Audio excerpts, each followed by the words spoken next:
One of the biggest misconceptions about criminal cases and criminal charges and that type of thing is really who exactly determines or decides what my actual charges are.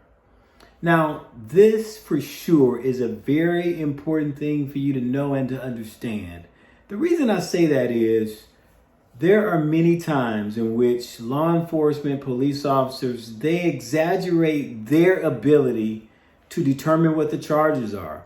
And so what they'll typically do is say, hey, we can do this the easy way or we can do it the hard way.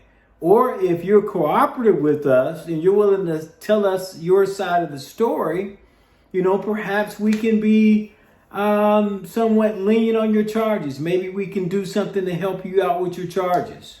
Sometimes they'll just make all types of things. Maybe we won't charge you at all. The fact of the matter is, it's not law enforcement, it's not the sheriff, it's not police officers that determine your charges.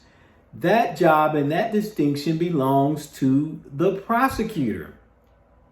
What law enforcement does, what the police officers will do, is they will make an arrest report.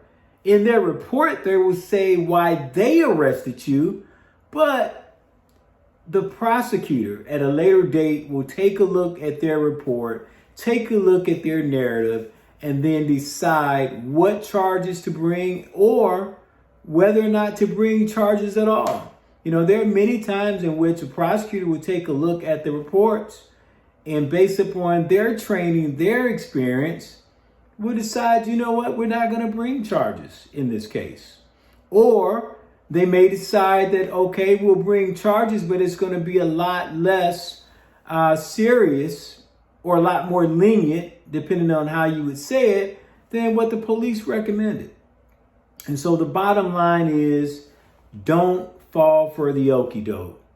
The prosecutor and the prosecutor alone, generally speaking, decides what charges to bring. Now, there are some exceptions. We won't get into that. We'll talk about grand jury proceedings at a later date. But generally speaking, it's the prosecutor, not police, who decide what charges to bring. I'm Corey Scott. If this has been helpful and you have other questions related to this or anything else, feel free to reach out to me, call me, email me, look me up. Be more than happy to help.